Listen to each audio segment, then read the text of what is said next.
Hare Krishna, everyone. So, today's session, the art of parenting, it's primarily for those audience who are parents. So, if somebody is not planning to be, you can excuse yourself. This is Kanai Thakur Pro. I'll give a small introduction of Prabhuji.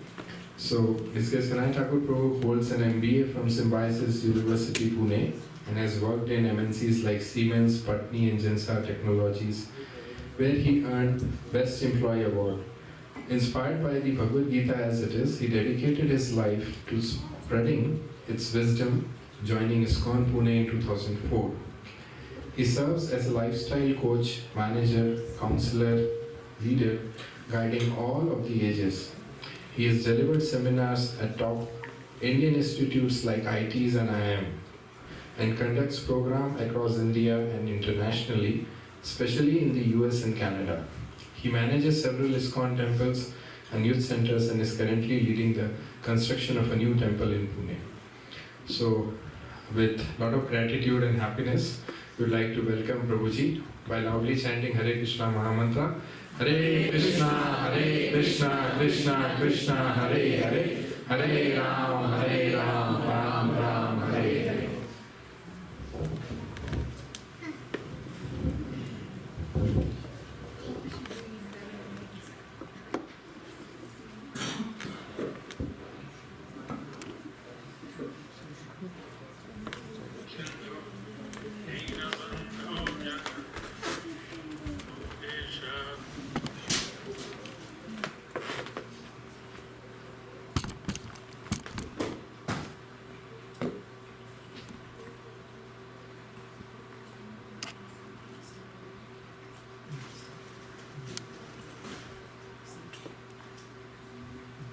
How much time do we have for the session? Hare Krishna, Hare Krishna. That's okay. How much time do we have? Anybody can tell me? We're supposed to begin at 9:44? 10:45. 10:45? We've already gone past 10 minutes. So how much time do we have? Sorry?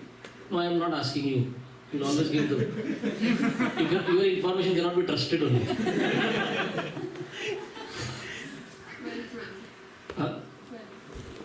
12?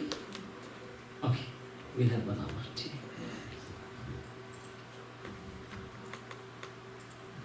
I'm just looking for one verse from Srimad Bhagavatam.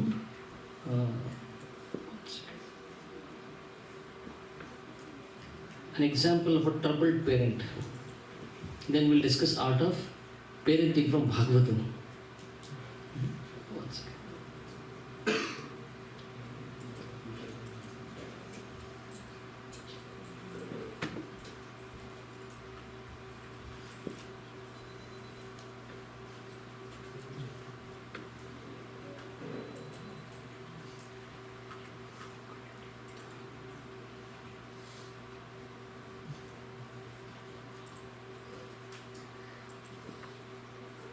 Okay, this is 1st Canto, 18 chapter, 41st verse. Can you display that?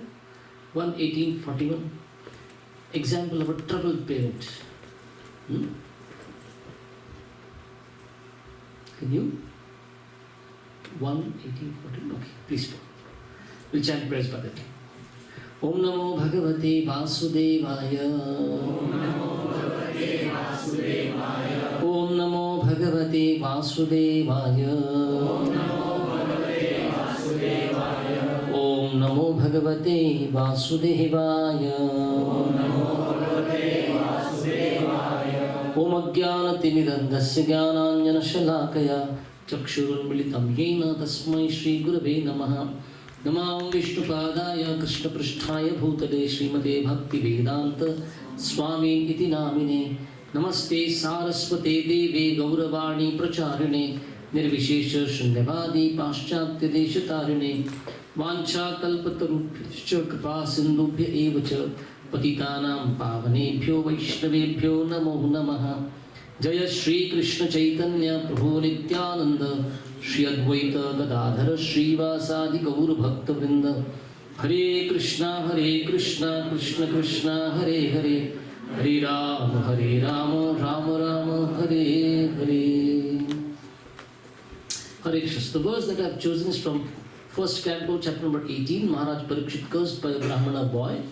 It's 1841. Nishamya Shaptam Atadarham Narendram. Okay, I'll recite. Sabrahmano Natmajam Abhyanandat Aho Batamaho Mahad Adyate Kritam Alpiya Sidro Ururdamodhritaha. So this verse is by Shamik Rishi. Shamik Rishi was performing his meditation in the forest, and Parikshit Maharaj, who was out on an excursion in the forest, he kind of lost his way, and suddenly he felt very thirsty, very thirsty. He was looking for water, but he could not find water anywhere. The more he was roaming around in the forest and he had his horse with him, he was riding a horse, and the thirst became so uncontrollable thirst. When Parikshit Maharaj didn't understand, I have good sense control. What's happening to me today? But what happened? Parikshit Maharaj saw one small hut, a hermitage, and when he went there, he thought somebody will give me water here. But when he reached that hut, he saw an old sage in meditation. And now when the king entered with the horse made noise. The king got down. The king came close to the sage, but the sage kept on in the meditation. And Parikshit Maharaj was overcome by hunger and thirst by now. Parikshit Maharaj thought, why is he acting? He should not behave like this. The king has come. Right? And all that Parikshit Maharaj in that rage, what did he do? I don't want to be here anymore. I'm going away. Parikshit Maharaj turned around, and by the time he was going to climb the horse, he saw one dead snake. He took his arrow, picked up the dead snake, and in his mind, in that fit of anger, I am thirsty, I was not even asked for water, disrespected, the sage seems like he's acting as if he's in meditation, I am going away. But he was supposed to give me an asan, a chair to sit. He was supposed to give me a garland. If he did not give it to his guest, I will reciprocate. He picked up the dead snake and put it around the meditating sage.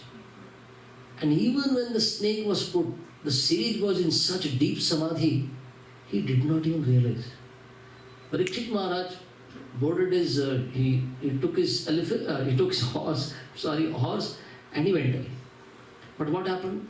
Some small boys, kids, they were playing around, and they saw snake was put, sage is still sitting there in meditation, but they thought it is fun time. What did they do? These boys made a plan, ran towards the Kaushiki river, where this sage, Shamik Rishi sage Shringi, was taking bath. All these kids ran around, and what did they tell the kid? Parikshit Maharaj was here. He put a snake around your father's neck. The snake bit your father, and your father is dead. Shringi, who heard this, became so angry. Without a thought, he picked up water in his hand. I curse Parikshit. Imagine, last of the heir of the Pandavas, the great Vaishnava Paramahamsa who has remained. One mistake. But what did this small boy, Arubhaka, that word comes here, he picked up the water in his hand. And what did he do? I curse that Parikshit Maharaj will die within 7 days. A Takshaka bird, a Takshaka snake bird will come, bite the king, and the king will bite the king, and the king will die. Okay, so this curse is pronounced, and Shringi, this boy who cursed, he comes out of the water, runs towards the place where his father is there, and he starts crying and crying and crying. When the son started crying, the meditation broke. The sage got up and said, what happened? He picked up the snake and threw it. He didn't even mind. That's what comes in the previous verse. He didn't even mind. And the boy is crying and crying. What happened? And the boy said, I thought you were dead. I'm not dead. Nothing happened to me. Again, the boy still kept on crying. And the sage understood there is some deeper trouble here. Tell me what happened. He said, I got a news like this, and I have pronounced the curse that Parikshit will die within 7 days. And his father, Shamik Rishi, starts crying. What did you do, my boy? You should not have done. You cannot punish the king. You could not have cursed Parikshit. Because of him, Kali was stopped. Kali is not able to do anything. Now the last person who could stop Kali from, affecting and spoiling and everything, even that last, wall is broken now. And what did Shamik Rishi do? Shamik Rishi called for one of his disciples and said, go and give this, message to the king. He has been cursed by my son. He is very powerful. His curse will come to pass. 7 days are remaining. He can do whatever he wants. Which means, if he counter curses my boy, I will not mind. He can do anything. But something like this has happened. And by the time this messenger reaches Parikshit Maharaj, before he reaches his kingdom, he's already regretting. I should not have behaved like this with the sage. How come this thing happened with me? I'm not a person like this. But because I have done this, and reaction will come, and the reaction will come upon my family members, my subjects. I don't want them to suffer. Parikshit Maharaj gave up the kingdom. He renounced and went to the banks of Ganga, where he meets Shukdev Goswami. So that's the later part of the story. The verse that I've taken here is, can you go to the translation? Because our seminar is not on the Bhagavatam curse and everything. Our seminar is about parenting, right? The art of parenting. So here is a parent, the father heard from his son that the king had been cursed, although he should never have been condemned, for he was the best amongst all human beings. The rishi did not congratulate his son. Wow, kya curse diya, kya curse mara hai. He didn't say that. The rishi did not congratulate his son, but on the contrary, he began to repent, saying, alas, what a great sinful act was performed by my son.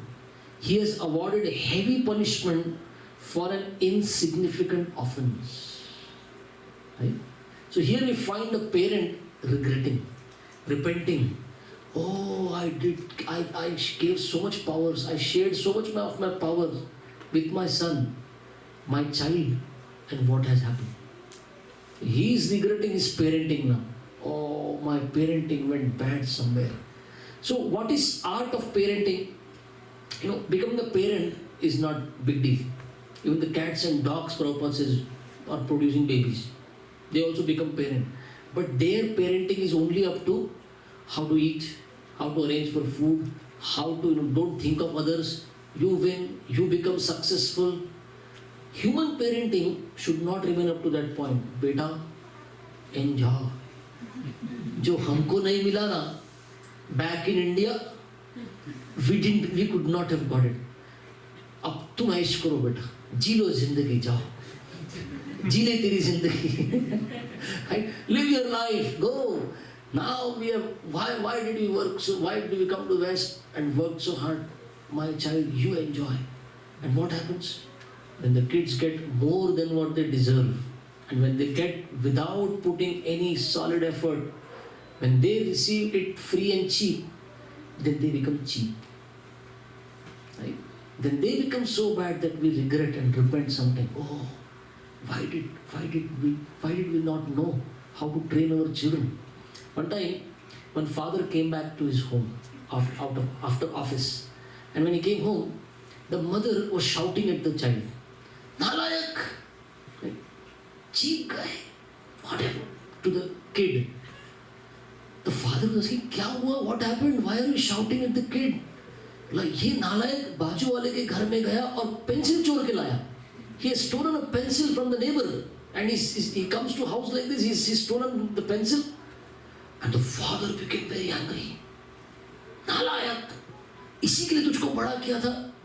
मैं office से कम pencil लाता हूँ. Am I getting less pencils from my office that you are going to the neighbor and bringing it? The father is bringing it. इसके बच्चा also is bringing it. Sometimes our parenting is like that. So Srila Prabhupada says there is art here. You have to understand. We just do not want to raise our children.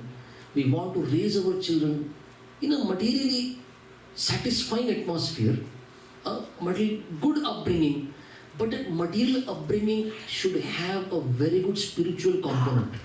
Very, very good spiritual component. Like he introduced me to be, that I was a student of Symbiosis. I did MBA there. So those of you who know Pune and those of you who know Symbiosis College, it's very infamous. It's not the best place to go for studies. It is known for everything else but studies. Among the good best institutes in India, but very infamous. Right? Lot of mixing of, so many people from around the world come and study there. Right? So it's a boiling pot of everything, all masalas put in, all that at the same time. But now when I was there, my classmates, they would ask me, you do your worship 2 hours in the morning. After you go back from college, you are doing half an hour of worship. You go to temples. Why are you like this? Right? I went back home and my parents were saying, क्या सीख लिया बता दे. Don't hide from us. कुछ शुरू किए. You have started something, some bad habit. And when they saw me, why? This was parenting. Right? When the parenting is nice, the kid may go to a very bad atmosphere but come back unaffected. Right? Otherwise, to get affected with worldly situations and so many allurements, so many distractions in this world. So if we begin at a very young age, we give the right nourishment, we give right guidance, we give right training. And who will give it? We cannot offshore it. Right?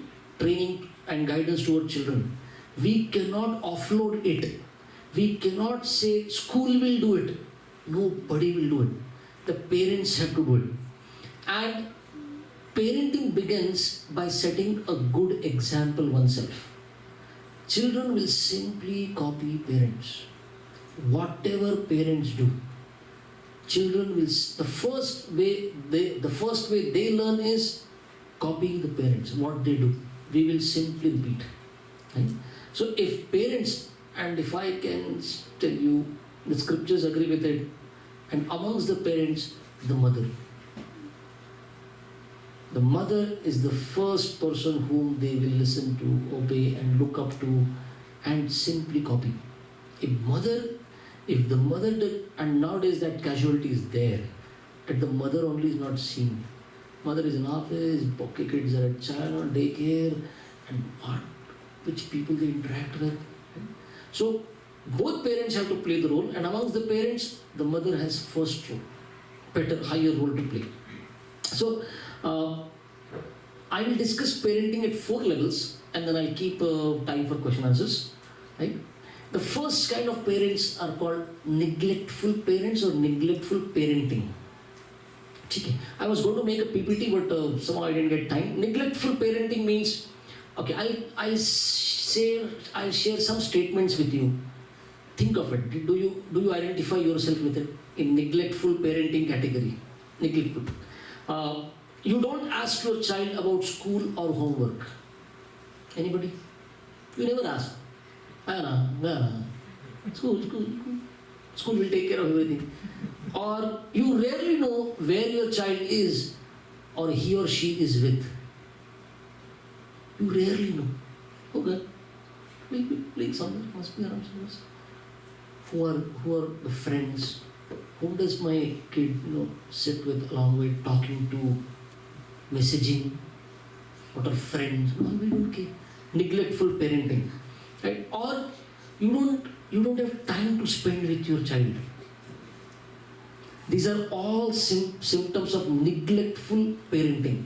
Neglectful or uninvolved parents, they have such behavior. Such behavior is they tend to have little knowledge of what their children are doing. Right? They are parents, they have given birth, but they are neglectful, right? Or another symptom of neglectful parents is there seem to be very few rules around at home, right? Very few rules. No, freedom. Let everyone be free. No, they're children. They're meant to be taught. They're meant to be told. Sit like this. Don't sit like this. Eat like this. Don't do this. Like I remember my father. I'll give you 2 examples. Parenting. What my father did once when what did I do? I was served a chapati by my mother, and I held the chapati with 2 hands like this. And my father said, "Are you a dog? Are you an animal that you have to touch your 2 hands? Only 1 hand." And then, "Papa, it is so difficult to break." You'll get a habit. I am breaking it. So look at me, how I do it. But this is parenting where we teach. Animals eat in a certain way. Human is supposed to eat in a certain way. And when they grow up, they'll have to learn how to use a knife and a fork. It has to be learned. Simply using your hands, how to eat with 1 hand. Which hand? Well, one of the hands you have to use, right? Now I'll give you a very strong example.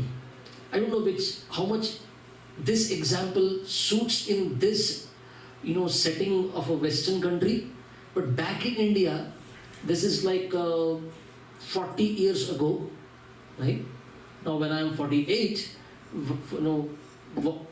40 years ago, I'm saying what my father did. One of my sisters, I have 3 sisters, and we are like 2 brothers and 3 sisters. We are a family like that. So one of my sisters, around 6 o'clock in the evening, she has taken a shower, and she has cleaned her hairs, which are wet, and she had all her hairs open, and she was going out of the house, and my father entered with her hairs all open. Right? I'm again, putting a disclaimer once again. This example could be, sometimes may not be very apt to be given in this day and age, and especially in this part of the world, or even the way the world is back in India today also. 40 years ago, I'm telling you. It's simply, I'm giving you this example that my father was strict. Strictness is required when you want to train your children. You know what my father said? My father asked my sister, "Where are you going in the evening?" She said, "I'm just going out. I'll stand in the dry my hairs." My father said, "What is the time?" And she said, 6 o'clock. My father said, "I have 3 options for you. Choose. Who are you?" My father asked, "Are you a widow? Are you a witch? Or are you a prostitute?" And I was observing. And what did my sister do? She just stepped behind and went inside the house once again. He didn't shout. He didn't beat. He simply asked. And my sister understood. I could have washed my hairs before, cleaned my hairs before, and I could have done that in the afternoon also. Why evening going out like this? Right? That was an era. That was a culture. But simply to learn at the right time, correction has to be given. In the name of so-called, freedom, so-called giving their space. No, Chanakya says between 5 to 15, the parents have to be strict. To the point, Chanakya says, correct them more often rather than appreciating. Don't sit like this. Don't talk like this. Don't put your finger in your mouth. Correct. He says, Tadane bahavo guna. When you tadana, he's not talking about beating, but correction. You correct them when they commit mistake, which they will do. They're small. They don't know. you are supposed to know and you are supposed to help them know. Tadane bahavo guna, but he says, lalane bahavo dosha. Only appreciating, only being goody-goody with them will only cultivate bad qualities in them. Bahavo dosha. But then same Chanakya says, once they reach 15, now become friend.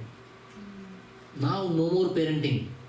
Once they are 15, learn how, now become a friend to them. You are no more a mother or you are no more a father. You are now friends to them. Right? In India they say, बाप की जूती जब बेटे के पैर में आने लगे तो बाप नहीं रहता, बाप को दोस्त बन जाना चाहिए. The same shoe, if the son can wear now father's shoe, now friendship का time चालू होगा. But where was the time for training and guidance? It was before. So neglectful parents, so children may not receive much guidance, nurturing, or even parental attention. And many times this kind of parenting is seen nowadays, where both are working, there is no time only. Right? I'm not saying they should not work, both should not work, but parents should take out time for children, exclusive time. So uninvolved parents, what is their expectation? That the children, they expect children to raise themselves. बड़े हो जाएंगे, बड़े तो होने ही वाले ना. Why would they not? They will grow up in time, but how are they growing? Like in Hindi there's a saying, बड़ा हुआ तो क्या हुआ जैसे पेड़ खजूर, पंथी को छाया नहीं फल लागे अति दूर. Khajur, date, the date tree, very tall, but neither shade nor the fruit available to anybody. Is that the kind of, that's how we should raise children? No good to society, no good to family, no good for oneself. What have we raised? Right? That's why you find one of the doubts of Arjuna is that we will produce Varna Sankara. Unwanted children will take birth and all, good functions in the society will stop. Right? Whenever I move around in the Western countries, especially San Francisco or Toronto and sometimes even Calgary, go to the downtown, and when you see the homeless and you see those young boys or girls, especially San Francisco with fentanyl and everything, it is such a bad scene. Such a bad scene. These are good young boys and girls. They can do so. Forget spiritual life. At least do something for your family, country. Somewhere you could have been, good contribution you could have made. Whose mistake is for whatever they are today? Parenting. The parenting was not proper. So uninvolved parents, they expect children to raise themselves. They don't devote any time or energy into meeting children's basic needs. Right? And uninvolved parents may be neglectful, but it's not always intentional. Sometimes they just don't know. Oh, this was our duty. We just thought, give them birth, arrange for their food, education. That's all. We are done. Parenting is much, much more than that. So, what are the symptoms here? They tend to flee the responsibility that associated with being a parent. They don't know what are their responsibilities. Sometimes too busy in their own lives, or sometimes too consumed with their own problems. Okay? That they kind of do not understand what are their duties towards their children. Their children neither receive discipline nor love. Both are not available. And what happens to such children when the parents have been neglectful to their responsibility towards their children?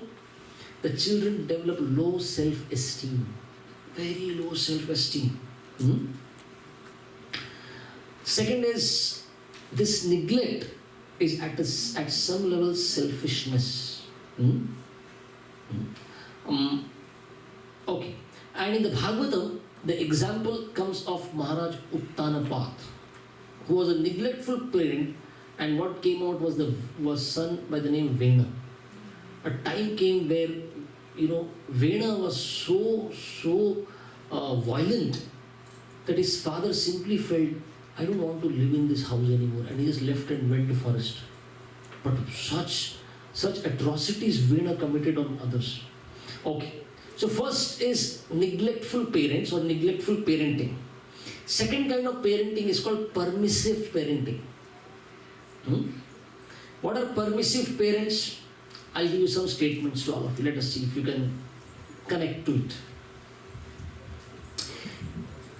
Permissive parents will set rules, but they rarely enforce them.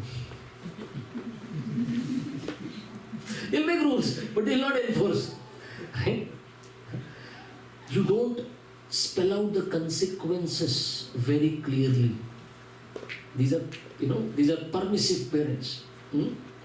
You think your child will learn best when when you don't make any interference in their life. Let them grow, and you don't want to interfere.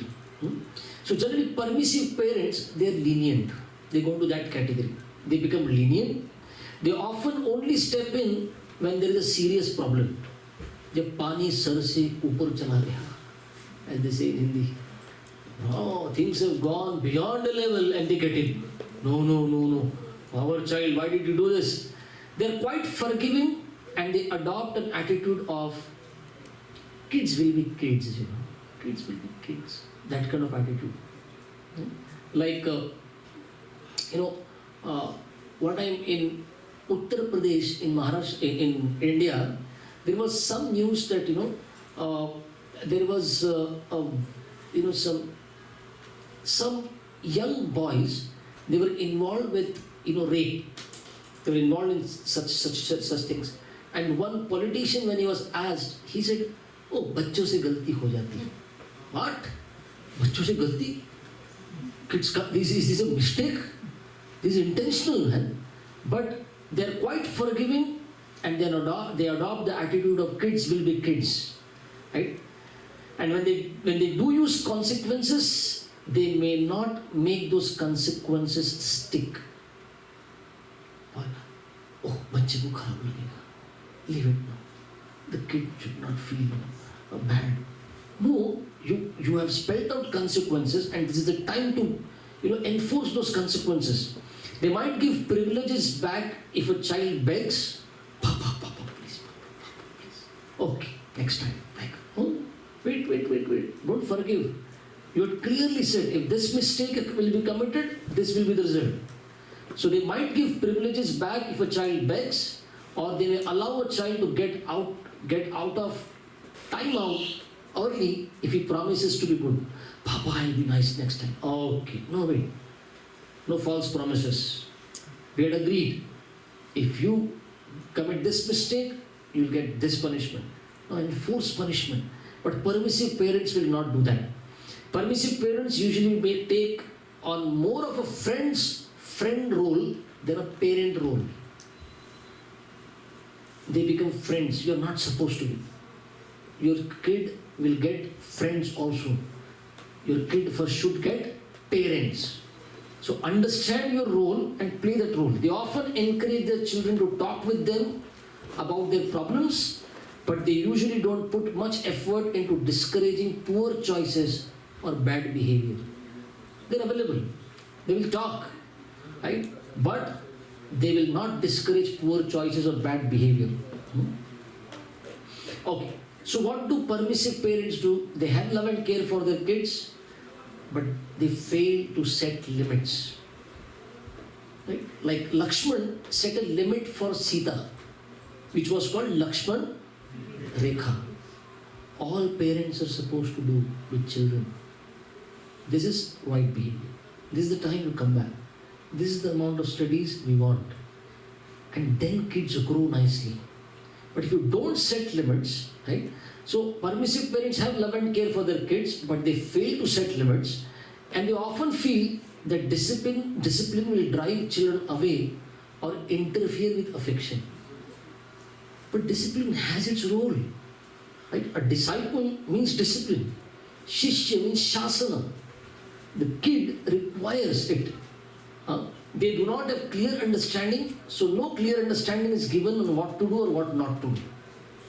They don't have it, and they don't clarify to children what is right, what is wrong. And it's simply another form of neglect. So I gave, the first kind of parenting was neglectful parenting. And the example I gave was, you can go into Bhagavatam and study it, Uttanapa. For the second kind of parenting, permissive parenting, the example in scriptures comes of Dhritarashtra. He produced Duryodhan. Right? So, again, neglectful parenting. Again and again, Duryodhan commits mistakes. And all that Dhritarashtra does is, Sun lo na beta. Please listen to her. At some time you give punishment. So many sages were telling. Vidura at the birth of Duryodhana had said, this boy is going to be the cause of annihilation of the entire dynasty. Throw this child into the forest. Don't kill, throw into the forest. Better is thrown into the forest right away. But Dhritarashtra would not listen. Again and again, every time he was told. But what, should we become Dhritarashtra parents and produce Duryodhanas? Don't do that. Okay, the third kind of parenting is, it's called authoritarian parents. Right? They are authoritative. Right? What are the general statements from such parents? They like to say, do it, because I am saying so. We are telling you. You are supposed to obey us. You are supposed to listen to us. Mummy kaun hai? Who is mummy here? Who is papa here? I am right. You will have to listen to me. They often fight with their kids. They are authoritative, but they end up fighting with their kids. And their motivation is simply out of threats and punishments. Kids are motivated through threats or punishments. And you know what psychology says? Most parents fall in this category. Most parents, they fall into this category. The example is, anybody can guess, authoritative parent in Bhagavatam. Hiranyakashipu to Prahlad. Hiranyakashipu was, tell me, what did you learn in school? Oh, you learned exactly. Now I will chastise you. Only punishment is being given. You have Prahlad like son. How should you be dealing with that son? So authoritative parents, they set consistent logical limits and are ready to enforce them. Yet they spend time explaining reasons for the limits and teaching the children how to make good decisions on their own. Okay. So, another kind of parenting. So, authoritarian parents is one. Take the third one. I'm adding the fourth one. This is called authoritative parents. Authoritarian is Hiranyakashipu. Authoritative parents, the example is Rishabhadev, Bhagavatam. 100 sons he is training, Rishabhadev. 5th canto it comes. What are authoritative parents? They set consistent, logical limits, and they are ready to enforce them when they are training the children. They spend, if kids need explanation, they will give right reasons. They will spend time explaining the reasons, but they allow children to make their decisions. We have given you all the, platform is ready, now you choose. We have created right situations for you, amongst these you choose. So they allow children to make their decisions. Do what I do, and I explain to you why. That is parenting or authoritative parenting. Do as I do. I have done, I am doing the right thing, but I am also ready to explain why. Authoritative parents know how to keep a balance between love and discipline.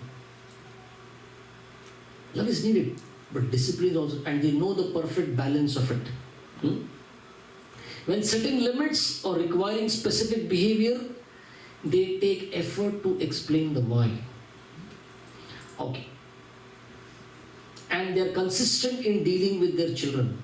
They don't change the rules, out of the blue. Suddenly, something different is happening at home. No. They are consistent in dealing with the children, and they teach by their example. That's authoritative parenting. And the example is in the Bhagavatam is of Rishabdev. So which are the four? Once again, the first one is neglectful parents. Second, permissive parents. Third, authoritarian parents. Fourth, authoritative parents. And all of us, we are sitting here, we are Krishna conscious parents. It's another ball game. It's another ball game. Why? Because it's just not growing up here. Here the training is for growing up and becoming dear to Krishna. Don't just grow up. You grow up to become dear to Krishna. And this kind of parenting goes through a lot of ups and downs and a lot of surprises, because we ourselves may not have grown up in such a parenting atmosphere. Or we may have come to Krishna consciousness after much, hiccups and much, accident, or we may have come accidentally into Krishna consciousness and suddenly realize, wow, we are supposed to live like this. Like sometimes, devotee kids will come to me and say, Guruji, my parents want me to be a devotee. I said, very nice, na? But then the kid will say, but when did my parents become devotees? They understand it. They became devotees when they were like in their 30s, 40s. Why do they want me to become right away? I will also become devotee when I have to. Right? So what happens when you want them to become a devotee? First thing that you should understand is you are keeping a very high expectations from them. Very, very high expectation. We also are not at that level. But we are giving the child, we have to ask ourselves, did we bring the child in the best consciousness possible into this world? Because during conception, whatever is the consciousness of the mother and the father, right? The husband and the wife, you are going to attract that kind of a soul. Which soul will come to your family, to your womb, is much depends on your consciousness. So now, in case we already have children, right? We should know, oh, our consciousness is also certain kind, and that's why such children are there. They are having struggle to grow in Krishna consciousness, right? Or accept bhakti. We should be slow. We should be easy with them, right? We should give them association. We should make Krishna consciousness attractive for them. At a level, I will say Krishna consciousness should be fun. Don't make it very educative for them. If just too much education, school mein education, ghar pe education, mandir mein udhar bhi education. How much can we take? Bacche hum log chhod do, leave us. They will say leave us. And the first thing they will do is, school I like, home I have to live. Temple is an option. We don't want to come to temple. We don't like those devotees, because everyone, I say but I said everyone is so. For children, Krishna consciousness should be fun, right? And then it should become a serious fun. Seriousness is there, but a serious fun. We should educate them, but that education should happen in a manner which is, it's called, what do you call it? It's education plus entertainment. Both should be there. Edutainment, right? Both has to be there. But if it simply becomes education, they will not be able to have it for long. Because we did not bring the soul, that kind of a soul. Right? Plus, in terms of Krishna conscious parenting, generally parents, their mistake is, right, they very early want their children to become pure devotees.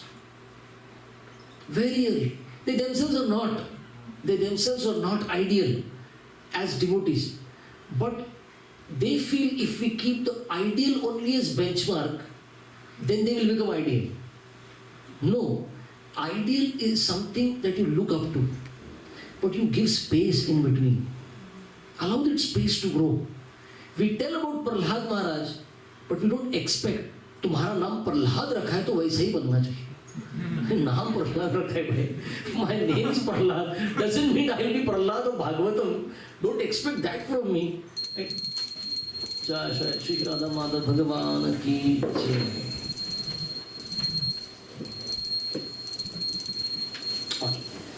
One mistake that Krishna conscious parents do, big mistake that they do, and why sometimes children cannot pick up Krishna consciousness is, parents at the temple, they will do all the seva, they're very happy, wonderful, the weekend is so nice, but when they go home, and the children can hear it, at their hearing distance, the parents will start talking. Temple prasadam was not nice.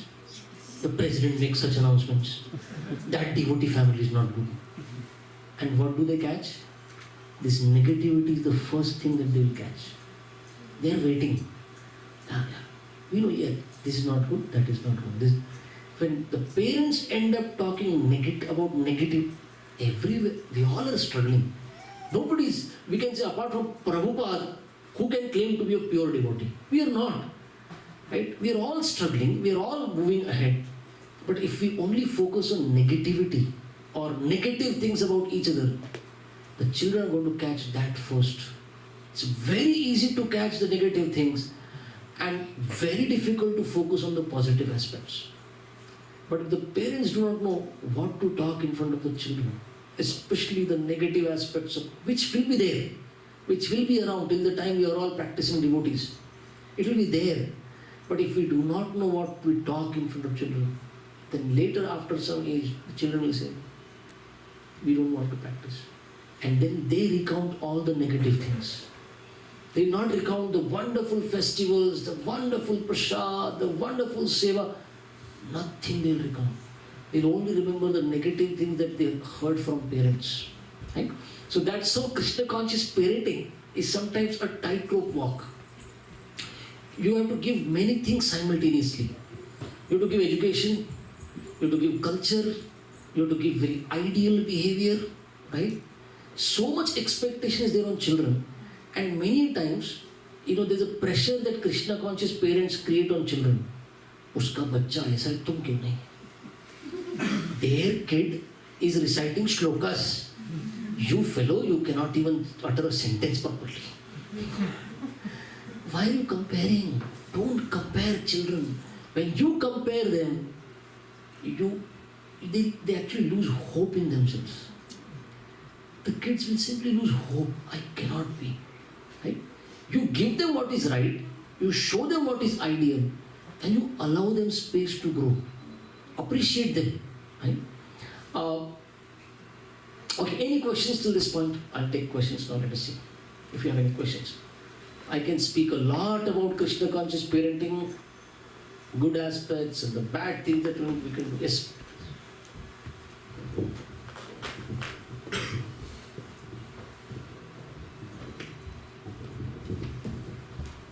Thanks, Prabhuji, for the nice lecture. I have a question. I'm a father of 2 kids. They're of same age, and they make a lot of mischief. So nice. You will miss it, I'm telling you. You will miss it after some years. So we put them sometimes in a bench called timeout bench, but they cry a lot. So how do we get them out of it? Sometimes we have to say, okay, daughter is crying, fine, sometimes after 10-15 minutes, we kind of, okay, next time don't do it, right? And we get them out. And my son also, like, sometimes he does something, I scold him, because it might be wrong on my part, because I have so many tensions or stress around, and then they do something, I scold him, which is not right. But when he cries, I kind of melt down. So in these 2 situations, which is our Dhritarashtra tendency. How do we deal so that they understand that timeout situation and they come out of it on their own? My suggestion to you would be, ask yourself, how many times do you catch them doing right? And you appreciate them when they do something right. And you reward them for doing something right. Or we are only waiting, or we can only notice when they do something wrong. We just simply assume, good, did good. I need not even appreciate. I did not even go and talk. I did not reward. You catch them right 100 times and then you say, now I will correct them once. But generally we correct them more often and we hardly, notice when they do something right. So my suggestion to such parents is put a rule for yourself. 5 appreciations and then only 1 correction will go. Even if they do wrong, I will not say anything. But when you start doing, appreciating them and you catch them doing right, you will find in days or in some time, there will be hardly any chance where they will do anything wrong. They would like to see that father who comes and appreciates them. What do I do for it? And I will not do something that for which I'll not be appreciated. Another leading question to that is now what me and my wife we started doing, I don't know whether it is right or wrong, in order to get them encouraged to do daily chores like putting clothes to laundry or helping, we started giving, okay, you do this, we put $1 in your piggy bank. Is that a right thing, or is it a like we are throwing a bait in front of them?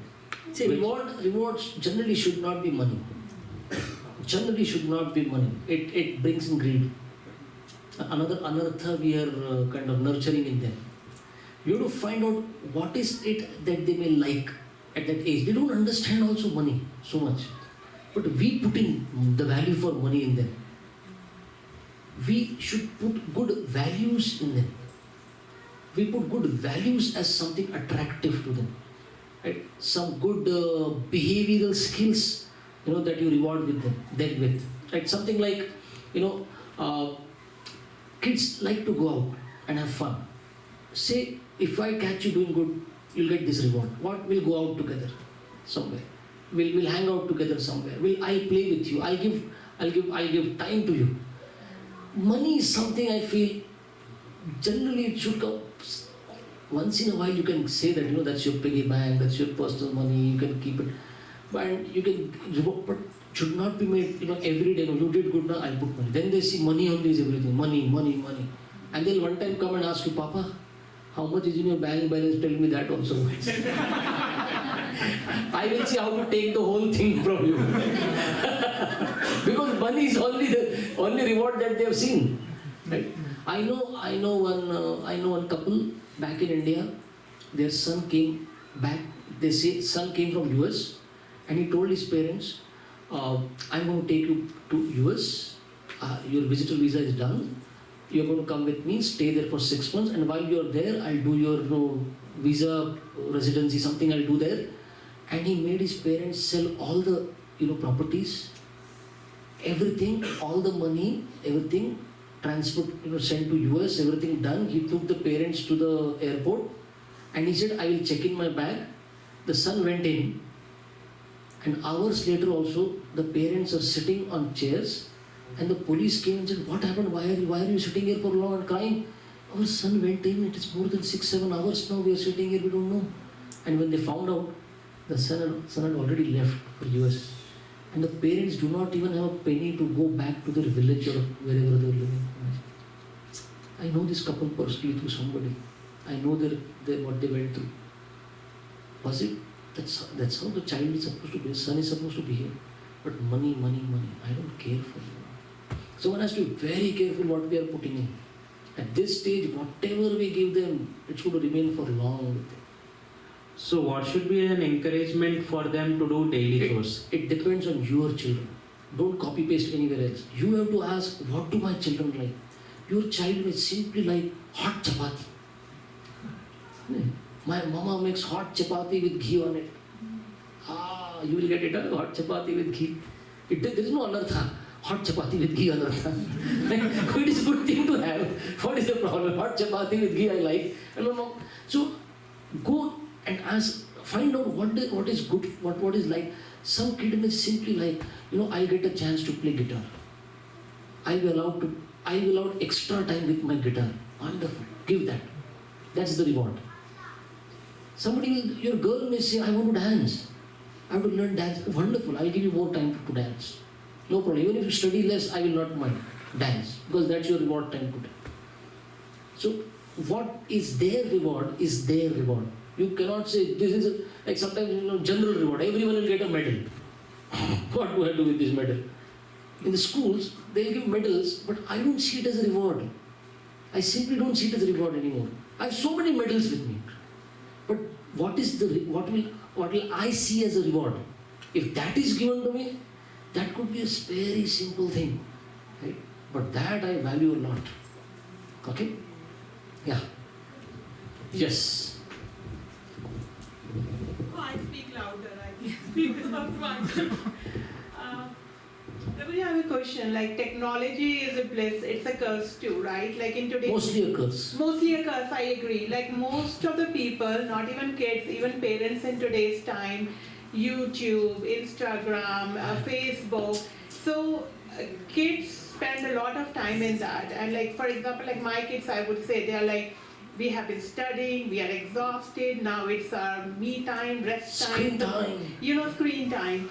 And how can we balance it? Because we know they are working hard. In today's time, the competition and challenges are so much. We know they're exhausted. But at the same time, the content they're watching in our learning, it's useless. It's garbage, right? All the TV shows and Korean shows and all that they're watching is a waste. And my second question is that... Okay, I'll answer the first one. Okay. Don't compete with the screen. You will never win. You will not be the winner. You cannot win. Right? When they see elders, they are also with their screens. They see that's a toy. I want to be with my toy. When will I get my toy, my mobile phone? So don't compete with that screen. Again, discipline them.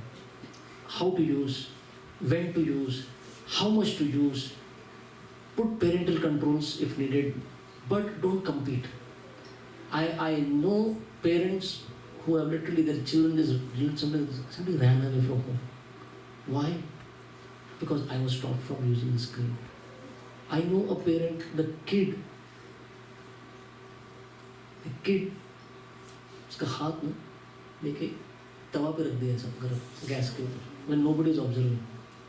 Why? Because mama just hit his hand.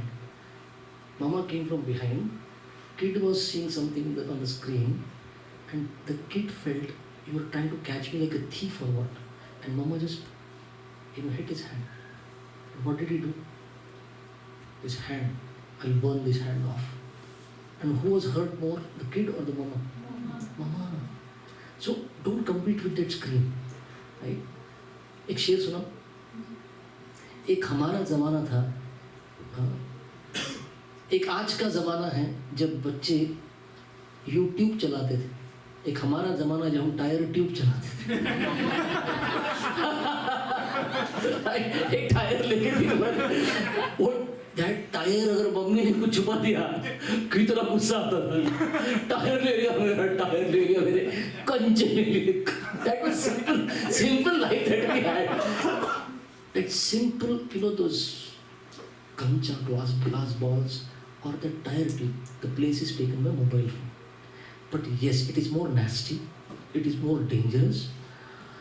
Even, Apple owner, the owner of Apple company, he said, no, I don't give the screen.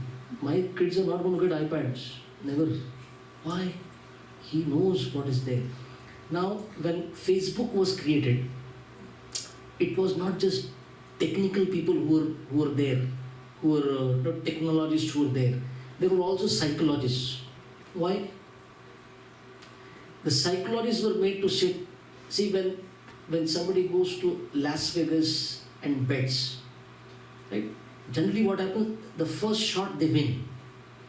And the brain secretes a chemical called dopamine, right? And what does the dopamine do? The dopamine doesn't allow you to stop. That dopamine gives such pleasure that you want to bet. You lose all your money, but that dopamine effect is there.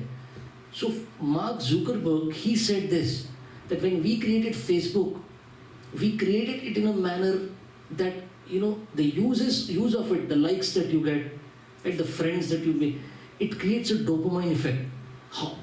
You put a comment and you put a video, photo, and you want to see how many you've seen. So many people want to go, who has liked it, who has subscribed to it, so many. So that dopamine effect, recently Elon Musk, he made a comment, keep your children away from these Instagram and all these social apps. Why? He said earlier it was dopamine. It is now AI generated dopamine. It is so dangerous now. Nobody knows what's happening to your children apart from that machine. That machine knows one click.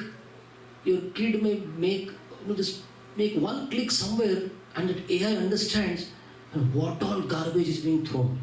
Right? So limit it, restrict it, at some areas parental control, put control over it, but don't compete with it. You'll not get it, you'll not have it. Nothing. If you compete, you'll be the loser. Next question. Oh, one question was like, so like when we study the material again and again to gain expertise and into it. Same thing comes to spirituality also, right? Like I can listen to a lecture one time, but until I comprehend back, understand the implementation, it won't come. So many times, like with the kids, you speak what you learned. And like today morning, the example you gave is exactly what happened with me. My child was like, I don't want to come to the temple next time. I'm like, why? Every time we sit in the car, you're always telling what is right things to do, what is wrong things to do. So I want to go and enjoy the temple. I don't want to be sitting in a car and listening to all that, preaching, but I'm going to listen there anyhow. So like, as a parent, I feel like we have to keep on reinforcing, because reinforcing is a part of learning. But in today's kids, in reality, it's a gray area. You can't really reinforce it because they consider it as over, lecturing. Over tutoring. Over tutoring. So how to balance it? That's why I said, especially Krishna consciousness at that age should be fun. Present it as nice fun-filled, time. We'll have a temple, we'll have good time at the temple, you'll get to meet your friends, you'll have nice music. Kids love to play, kids love to get appreciation, and in the temple, if the atmosphere is there, whoever sees a kid, wow, you're doing so good, I saw you there, oh, so nice, you all are. So, if they see, so I get appreciation here. Everyone comes and appreciates us here. Why would they not want to be here? But if they come here and say, where were you during class? Why are you playing outside? Come inside and say, damn, I don't want it. I simply have to go past that 8 or 9, that age, and then I will start talking back. आप बैठो ना, आप बैठो जाके, हमको क्यों देख रहे? We will do whatever we want to do. आप अंदर जाके बैठो. फिर बहुत खराब है, कल का बच्चा आज हमको बोलता है. अरे बोलता है क्योंकि उसको he didn't present Krishna consciousness properly. So my spiritual master Radhanath Sai Maharaj was one time giving a class, and one senior disciple of his, Govind Prabhu, Brahmachari, he asked a question to Maharaj. He said, Maharaj, we love our congregation children. They come to temple, we want to train them, we want to guide them. But Maharaj, when these children grow up a little, they want to go off track, off the road. And we feel very bad. These were the same children that we had. And they were so nice. And suddenly growing up has brought so many struggles for them, and they go off track. What do we do? And Maharaj said, see, as parents, as somebody who is guiding children, you can create a good environment for them. You can give good guidance and training to them. But yet you should be so detached to know that ultimately they're individual souls. And Krishna has given them free will. And that free will cannot be taken away. You simply love them. You simply give Krishna consciousness. Maharaj said, even if they go into Maya later, Maya will never satisfy. They will come back. But they'll come back where? Where they've got love. Genuine, genuine care, genuine appreciation. Their prarabdha took them away, but they will come back. So after the answer was given, Radhesham Prabhu asked the question. Maharaj, we love our children. They just don't go off-road. They want to eat the poisonous fruits, Maharaj. And then Maharaj said, now Radhesham Prabhu has been a brahmachari for decades. Like now, he's like 57, 58 now, and since he's like 21, 22, he's been a brahmachari. And Maharaj said, if Radhesham ever had children, he would raise them in Badrikashram, not the lower one, higher one, otherwise they'll get spoiled. Maharaj, don't do this with children. Don't do this. Don't be so caring and so protective that you don't allow them to grow and breathe. Allow them to breathe. Thank you. Yeah. Shall we stop? It's already 12.